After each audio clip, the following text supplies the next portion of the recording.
Good evening दोस्तों, welcome to I speak about money. आज हम इस वीडियो में बात करने वाले हैं जो आज 8 बजे मिस्टर पीएम मोदी ने जो 20 लाख करोड़ का जो इकोनॉमी पैकेज अनाउंस किया है। हालांकि वो आज से 2-3 दिन के बाद वो पैसा कहाँ एलोकेट हो रहा है तब मालूम चलेगा।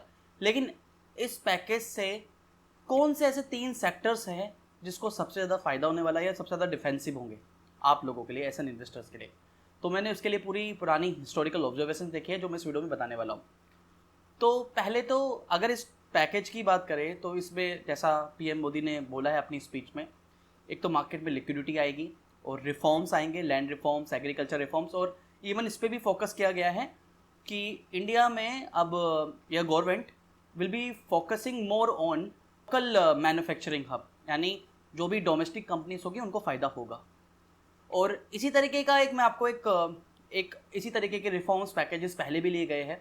1991 में मिस्टर वाई वी रेड्डी ने भी इसी तरीके का पैकेजेस, इसी तरीके के रिफॉर्म्स लिए थे जब 1991 में इंडिया के पास फॉरेक्स रिजर्व ख़त्म हो चुका था, डेफिसिट बहुत था, तो इस तरीके के रिफॉर्म्स लिए गए थे। उसके बाद इंडिया इकोनॉमी मतलब 5 से 6 साल लगभग 8% की ग्रोथ रेट से बढ़ी थी। तो मुझे आशा है, मुझे एक्सपेक्टेशन है कि इस स्टिमुलस पैकेजेस के बाद इवन कल भी आई एम एक्सपेक्टिंग कि कल से हम वी कैन से कि हम रिवाइवल फेज में चले जाएंगे। मतलब अगर आपने इन्वेस्टमेंट करना अभी स्टार्ट नहीं करा तो दिस इज़ द टाइम। यहाँ पे मैं आपको कुछ 3 सेक्टर्स बताने वाला हूँ, कुछ की 3 सेगमेंट्स बताने वाला हूँ जिसके लिए मैंने हिस्टोरिकल ऑब्जर्वेशन चेक करे हैं कि जब भी रिवाइवल फेज आया तो वो 3 सेक्टर्स डिफेंसिव और इन्वेस्टर्स को पूंजी कमा के दी है। मार्केट में अगर नेगेटिव रिटर्न्स भी है तो ये 3 सेक्टर्स है जो आउट परफॉर्म किए। तो इन 3 सेक्टर्स को मैंने हिस्टोरिकल ऑब्जर्वेशंस के बेसिस पे बता रहा हूँ आपको। हर बार जब भी मार्केट में रिसेशन आया या मार्केट में करेक्शन आया, कोई ना कोई इन्वेस्टमेंट अपॉर्चुनिटी निकल के हमारे सामने आई है। और आज भी because of this economic package जो मिस्टर पीएम मोदी ने 20 लाख करोड़ का दिया, और ये काफ़ी बड़ा अमाउंट है, तो इससे भी आगे with in this year, with in 6 to 7 months हमारे सामने एक इन्वेस्टमेंट अपॉर्चुनिटी है जो कि मैं आपको हिस्टोरिकल ऑब्जर्वेशंस के बेसिस पे बताने वाला हूँ।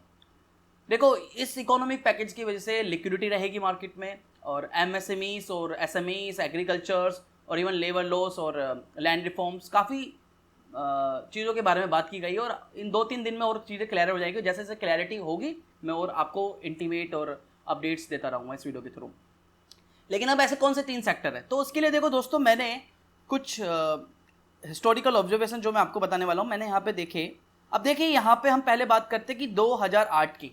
2008 के बारे में तो सब जानते हैं कि 2008 में मार्केट रिसेशन आया था। 2008 में सेंसेक्स पूरे साल में जो गिरावट आई थी सेंसेक्स में, वो लगभग 52% की गिरावट थी। आप देखेंगे यहाँ पे जब सेंसेक्स गिरा 2008 में, तो यहाँ पे आप देखेंगे कौन कौन से सेक्टर्स है जिसमें गिरावट आई थी, कौन कौन से सेक्टर्स गिरे थे। तो आप यहाँ पे देखेंगे 3 सेक्टर्स जिन्होंने बाकी मार्केट से अलग हट के आउट परफॉर्मेंस दी। हालांकि वो भी गिरे because overall equity market was down, but ये कंपेरेटिवली कम गिरे। आप देखिए एफएमसीजी सेक्टर, हेल्थ केयर और आईटी, पूरी मार्केट में जहां गिरावट थी लगभग 52% की, FMCG was down by 14%, -14%, health care was down by -33% और IT sector was down by -51%। हालांकि सबसे ज़्यादा जो गिरावट थी वो थी रियल्टी सेक्टर्स में और मेटल में, small cap, mid cap, capital, even auto. 2008 के बाद जैसे ही 2008 की मंदी खत्म हुई थी और हम बुल रन में आए थे, उसके बाद 2010 के एंड में और 2011 के स्टार्टिंग में फिर हमने यूरोपियन क्राइसिस देखा और मार्केट फिर गिरावट पे आया, सेंसेक्स फिर गिरा। उस समय मार्केट लगभग 25% की गिरावट हमें देखने को मिली। और आप देखेंगे 2011 में भी 3 ऐसे सेक्टर्स हैं जिन्होंने these 3 sectors will be the winning situation. FMCG given returns of 10%, health care given -13%, IT was -16%। बाकी सबसे ज़्यादा गिरावट थी रियल्टीज में। आप देखोगे ये चार्ट आपको दिख रहा होगा, आई थिंक यहाँ पर ये सारे मैंने ऑब्जर्वेशंस निकाले हैं। उसके बाद लेकिन देखो फिर आप देखिए 2015 में जब ब्रेक्सिट का इशू हुआ और बीच में थोड़ा सा फिर मार्केट डाउन था, मतलब 3 फेसेस थे कुछ सालों में, 2008 से लेके अभी तक ऐसे 3 बड़े फेसेस थे। तो देखेंगे 2015 में भी इवन हेल्थ केयर जहां पूरा मार्केट डाउन था, even metal, realty, banks, capital, even Sensex was down by -5%। सिर्फ 3 या 4 सेक्टर ऐसे थे जिन्होंने पॉजिटिव रिटर्न दिए। मतलब these three sectors outperform the Sensex और outperform the index as well. Healthcare 15% का रिटर्न्स था 2015 में, मिड कैप, स्मॉल कैप और IT 5% और FMCG 1%. अगर अभी की भी बात करें, 2020 की भी बात करें, तो 2020 में ओवरऑल मोर एंड लेस हम 26% की गिरावट देख चुके हैं सेंसेक्स में पूरे साल की अभी तक अगर पॉइंट टू पॉइंट की बात करें.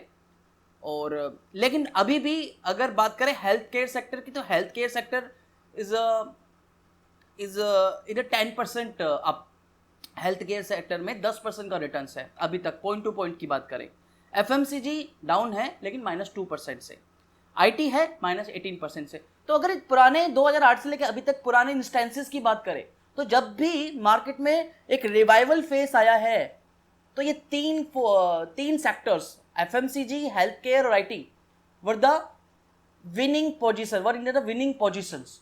सो अगर आप भी इस 20 लाख पैकेजेस के बाद अगर रिवाइवल फेस में ज्वाइन करना चाहते हो, तो ये तीन सेक्टर्स को ध्यान में रख के इन्वेस्टमेंट कीजिए. ये तीन मुझे एक्सपेक्टेशन है, हालांकि अभी आने वाले टाइम पर कैसे कैसे पैसा एलोकेट होगा, कहाँ ज़्यादा फायदा है, वो वक्त बताएगा, आने वाले टाइम बताएगा. और ये इसका 20 लाख करोड़ पैकेजेस का बेनिफिट इमीडिएटली नहीं मिलने वाला. With in next 4 years 5 years आपको ये साइकिल देखने को मिलेगी. और ऐसा मैंने जैसे बताया आपको, 1991 में भी इस तरीके के रिफॉर्म्स आए थे और उसके बाद Indian economy was growing more than 8%. GDP जो था it was growing with 8% plus.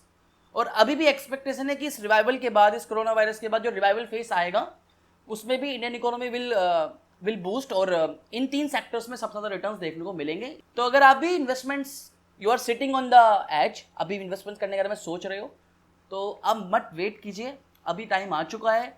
तो इन्वेस्टमेंट अगर करने के बारे में सोच रहे हो तो इन्वेस्टमेंट कीजिए. कहाँ कर सकते हो? लार्ज कैप कंपनीज में कर सकते हो, लार्ज कैप फंड्स में कर सकते हो.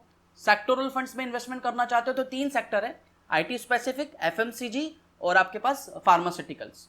लेकिन आपकी रिस्क एपेटाइट अगर हाई है तो ही सेक्टोरल फंड्स में इन्वेस्ट कीजिए.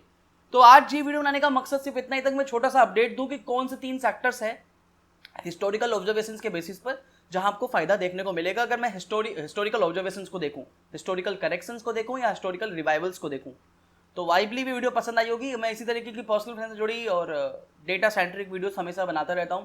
अगर ये वीडियो पसंद आई है तो वीडियो के नीचे लाइक का बटन है, लाइक जरूर कीजिए, चैनल को सब्सक्राइब कीजिए.